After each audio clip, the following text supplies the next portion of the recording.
எனக்கு வணக்கம். நன்றி. எனக்கு நான் நீலிதா வந்து எங்கள் மொத்த டீமுக்கும் எனக்கும் சரி, மொத்த ஸ்டோன் பெஞ்ச் டீம் எல்லாருமே இது வந்து ஒரு ட்ரீம் ஃபில்மாக இருந்துச்சு. ஏன்னா நான் நிறைய படம் ப்ரொடியூஸ் பண்ணியிருக்கோம். இது வந்து ஐ திங்க் ஸ்டோன் பெஞ்ச் ஒரு 18th ஃபில்ம்னு நினைக்கிறேன்.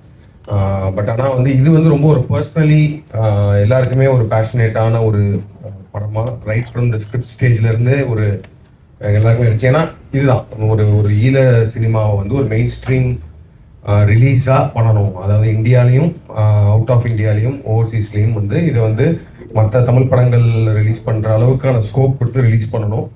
அதுக்கேற்ற மாதிரி அந்த படமும் ஒரு மெயின் ஸ்ட்ரீமாக இருக்கணும் அப்படின்றதுல ரொம்ப க்ளீனாக ஒவ்வொருத்தருமே ஒர்க் பண்ண ஒரு விஷயம். ஸோ அதுக்கேற்ற மாதிரி சோமேந்திரன் வந்து இந்த கதையை ஃபஸ்ட்டு சொன்னப்போ எனக்கு இதுக்குள்ளே டெஃபினட்டாக இது வந்து ஒரு வார் ஸ்டோரி. ஏன்னா நம்ம வேர்ல்டு வார் 2 பற்றி நான்லாம் தெரிஞ்சுக்கிட்டதே வந்து வார் ஃபிலிம்ஸ் பார்த்து தான். ஸோ அந்த மாதிரி வந்து ஒரு ஈழப்போர் குறித்த ஒரு ஒரு ஒரு ஒரு வார் ஃபிலிம்கான ஸ்டோரியும் இருந்துச்சு. அதே நேரத்தில் ஒரு த்ரில்லர் அப்படின்ற ஒரு ஜோனுக்குள்ள ஒரு சர்வைவல் த்ரில்லர் ஜோனுக்குள்ளே இருந்தனால இதை நம்ம பண்ணலான்ற மாதிரி சொல்லி வந்தோம். ஸோ பல பிரச்சனைகள் இருந்துச்சு ரிலீஸ்க்கு முன்னாடி. நான் சொல்கிறது வந்து பிஸ்னஸ் வைஸ். பட் ஆனால் அது எல்லாத்தையுமே உடச்சி அந்த தயக்கத்தெல்லாம் உடச்சி இப்போ ரிலீஸ் ஆகி நல்லபடியாகவே போயிட்டுருக்கு. டெஃபினட்டாக நாங்கள் இந்த படத்தை வந்து பயங்கரமாக ஒரு மிகப்பெரிய கலெக்ஷன் அதெல்லாம் பார்த்துடணுன்ற எண்ணத்துக்காக பண்ணல. இதோட மெயின் மோட்டிவ் வந்து இதான், ஒரு இளம் ஃபில்ம் மேக்கர், இளம் ஆர்டிஸ்ட் அவங்களுக்கு ஒரு மெயின் ஸ்ட்ரீம் இந்தியன் சினிமாவில் ஒரு ஸ்பேஸ் கிரியேட் பண்ணணும். அதுக்கான ஸ்டார்ட்டாக இருக்கணும் நீலிதா அப்படின்றது தான் எங்களோட motive. And I think we have already succeeded in that thing because நிறைய பேர் இப்போ படத்தை பற்றி பேசிகிட்டு இருக்காங்க. டெஃபினட்டாக ஒரு தேட்ரிக்கல் ஸ்பேஸ் அப்படின்றதே ஒரு பயங்கர காம்படிட்டிவான ஸ்பேஸ். ஏன்னா ஒவ்வொரு வாரமும் ஒரு பெரிய ஸ்டார் படம் வரும், இல்லை வேறு ஏதோ ஒரு படம் வரும், கமர்ஷியலான படம் வரும், ரொம்ப ஜாலியான ஒரு படம் வரும். அப்படின்றப்போ ஆடியன்ஸ் வந்து இந்த மாதிரி படங்களை பார்க்க வைக்கிறதுக்கு ஒரு டைம் எடுக்கும். ஸோ இந்த மாதிரி படங்களுக்கு நான் சொல்கிறது நீலிதா மட்டும் இல்லை, இந்த மாதிரி இண்டி ஃபிலிம் ஜோனில் இருக்க எல்லா படத்துக்குமே ஒரு ஸ்பேஸ் தேவை. ஸோ ரொம்ப போராடி அந்த ஸ்பேஸை கிரியேட் பண்ணிட்டே இருக்கும். ஸோ ஸ்லோவாக வந்து it has also reach many people. And எங்களுக்கு வந்து ரொம்ப பெருமைப்பட வேண்டிய விஷயம் என்னன்னா, இப்போ நானே ஒரு 10 படம் பண்ணிட்டேன்.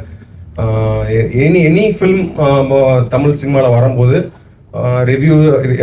ரிவ்யூவர் சைட்லேருந்தும் ஆடியன்ஸ் சைட்லேருந்தும் ஏதோ ஒரு மிக்சட் ரிவ்யூ வந்துகிட்டே தான் இருக்கும். எனக்குலாம் அப்படி தான் இருக்கும். பட் ஆனால் ஒரு டெபியூ ஃபிலிம் டைரக்டருக்கு இந்த மாதிரி ஒரு ஓவர்வெல்மிங்லி பாசிட்டிவ் ரிவ்யூஸ் எல்லாமே வந்து 4 stars கொடுத்த I think in the recent time சோமேந்திரன் வந்து have achieved it.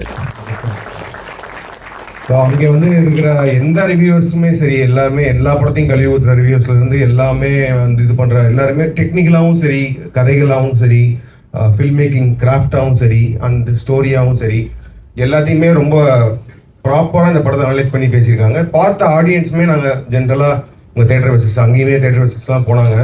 ஸோ அவங்க பார்த்த எல்லாருக்குமே வந்து இந்த படம் வந்து ஒரு இட்ஸ் அ வெரி ஒரு கிளாசிக். நிறைய ரிவ்யூஸில் வந்து I think even north Indian media, பாம்பேயில் இருக்கிற மீடியா பீப்புள் கூட படம் பார்த்துட்டு they are all like praising. So அந்த வகையில் as a filmmaker, I think Soumidharan has made a name already in both the Eelam cinema and Indian cinema, so which is a big success for us, for me personally. So thank you all and for coming here and watching. அதே மாதிரி Xiaomi சொன்னார் ஸ்ரீலங்கா வரமாட்டேன்னு சொன்னார். அது actually அந்த மாதிரி intention எதுவும் இல்லை. எனக்கு ரொம்ப ஆசை இங்கே வரணும், ஸ்ரீலங்கா வரணும், இங்கே வரணும், யாழ்ப்பாணம் வரணும் அப்படின்னு. பட் ஆனால் வந்து ஜென்ரலாக அது வந்து ஒரு டூரிஸ்ட்டாக வர வேணாம் அப்படின்ற மட்டும் யோசித்தேன். ஒன்று நம்ம படம் வந்து இங்கே வந்து நம்ம ஷூட் பண்ணும் போது வரணும், இல்லைன்னா நம்ம ஒரு படத்தை ப்ரொடியூஸ் பண்ணி அதை வந்து இங்கே வந்து இந்த மக்களோட உட்காந்து தேட்டரில் பார்க்கணும். இந்த ரெண்டில் ஏதாவது ஒன்று தான் பண்ணணும்னு நினச்சிருந்தேன். அது நீலிதனால சாத்தியப்பட்டனால தான் ஃபஸ்ட் டைமாக வந்தேன். So feeling very very happy for